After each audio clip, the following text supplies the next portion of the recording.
ಈ ಮಗ ಅಳ್ಬೇಡ ಕಣೋ, ಸಮಾಧಾನ ಮಾಡ್ಕೊ. ನಿಮ್ಮಮ್ಮ ತೀರ್ಕೊಂಡ್ರು ಅಂತ ಫೇಸ್ಬುಕ್ಕಲ್ಲಿ ನೋಡಿದೆ, ಸಮಾಧಾನ ಮಾಡ್ಕೊಳ್ಳೋ. ಲೇಸಿದ್ದ ಕುಕ್ಕರು 3 ವಿಸಿಲ್ ಆದ್ಮೇಲೆ ಆಫ್ ಮಾಡಕ್ಕೆ ಹೇಳಿರ್ಲಿಲ್ವಾ? ದನ ಹತ್ರ ತಿನ್ನಕ್ಕೆ ಮಾತ್ರ ಬರ್ತೀಯಾ, ಕೆಲಸ ಮಾಡೋಕ್ಕಾಗಲ್ಲ. ಕತ್ತೆ ಬಡವಾ, ಯಾರು ಹೇಳಿದ್ರು ನಿಮ್ಮಮ್ಮ ಸತ್ತೋಗಿದ್ದಾರೆ ಅಂತ? ನಿಮ್ಮಮ್ಮ ಬದುಕಿದಾರೇನೋ? ಏನೋ ನಿಮ್ಮಮ್ಮ ಸತ್ತಿಲ್ವಾ? ಮತ್ತೆ ಫೇಸ್ಬುಕ್ಕಲ್ಲಿ RIP ಅಮ್ಮ ಅಂತ ಹಾಕೊಂಡಿದ್ದಿಲ್ಲಲೇ? ಲವ್ ಅದಮ್ಮಮ್ಮ ಅಲ್ಲ, ಜೈಲಲಿತಾ, ಅದಕ್ಕೆ RIP ಅಮ್ಮ ಅಂತ ಹಾಕಿದ್ದೆ. ಯಪ್ಪು, ಜೈಲಲಿತಾ ನಿಮ್ಮಮ್ಮನ ಫೇಸ್ಬುಕ್ಕಲ್ಲಿ RIP ಅಮ್ಮ ಅಂತ ನಿಮ್ಮ ಹತ್ರ ಮೆಟ್ಟಲು ಹೊಡಿಬೇಕು. ಲವ್ ಮತ್ತ್ಯಾಕೋ ಅಳ್ತಾ ಇದೆಯಾ? ಕಣ್ಣಲ್ಲಿ ನೀರು ಬರ್ತಾ ಇಲ್ಲ, ಮೂಗಲ್ಲಿ ಸಿಂಬಳ ಬರ್ತಾ ಇಲ್ಲ. ಆಯಾ ನೀನ್ ಅದು ರಾಧಿಕನ್ ಮದುವೆ ಆಗೋಗ್ಬಿಡ್ತು ಕಣೋ. ಯಾವ ರಾಧಿಕಾ?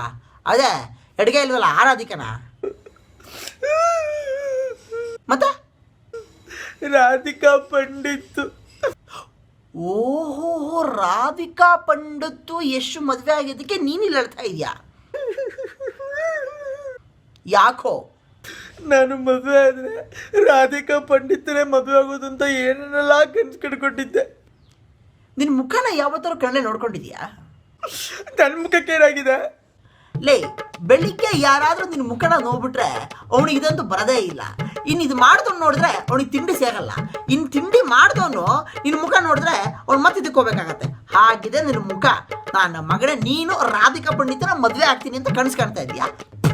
ಅಲ್ಲ, ಅದು ಯಾವ ಆಂಗಲಿಂದ ರಾಧಿಕಾ ಪಂಡಿತ ಒಪ್ಪಂತಾರೆ ಅಂತ ಅನ್ಕೊಂಡೆ? ಲೇ, ನಿನ್ನ ಕಿಡ್ನಾಪ್ ಮಾಡಿದ್ರೆ ನಿಮ್ಮ ಅಪ್ಪ ಅಮ್ಮನೇ ನಿನ್ನ ಬಿಡಿಸ್ಕೊಳಕ್ಕೆ ದುಡ್ಡು ಕೊಡಲ್ಲ. ಆ ಕಿಡ್ನಾಪ್ ಮಾಡಿದವ್ರಿಗೆ 100 ರೂಪಾಯಿ ಕೊಟ್ಬಿಟ್ಟು ಸೀಮನ್ ಹಾಕ್ಸ್ಬಿಟ್ಟು ಸಾಯಿಸಿ ಅಂತ ಹೇಳ್ತಾರೆ. ಅಂಥವ್ ನಿನ್ನ ರಾಧಿಕಾ ಪಂಡಿತ್ ಮದುವೆ ಆಗ್ತಾಳ? ಲವ್, ಅವನು ಸೆಲ್ಫ್ ಮೇಡ್ ಸಹಜಾದ, ಸ್ಯಾಂಡಲ್ವುಡ್ ಕಿಂಗು. ನೀನು ಬೇಕಾಗಿ ನನ್ನ ಮಗ.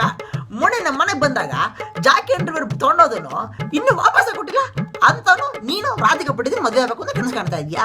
ಅಯ್ಯ ನನ್ನ ಮಕ್ಕಳ, ಕನಸು ಕಾಣಕ್ಕೂ ಒಂದು ಮಿತಿ ಅಂತ ಬೇಡವಾ? ಹೋಗು, ನಿಮ್ಮಪ್ಪ ತಂದಾಕಿರ್ತಾರೆ, ನಿಮ್ಮಮ್ಮ ಮಾಡಾಕಿರ್ತಾರೆ, ಗಡದ್ದಾಗ ತಿಂದ್ಬಿಟ್ಟು ಹೋಗಿ ಮಲ್ಕ. ರಾಧಿಕಾ ಪಂಡಿತ್ ಇನ್ನೇನು ಸಮಾಧಾನ ಮಾಡಕ್ಕೆ ನಾನು ಅಲ್ಲಿಂದ ಬಂದೆ.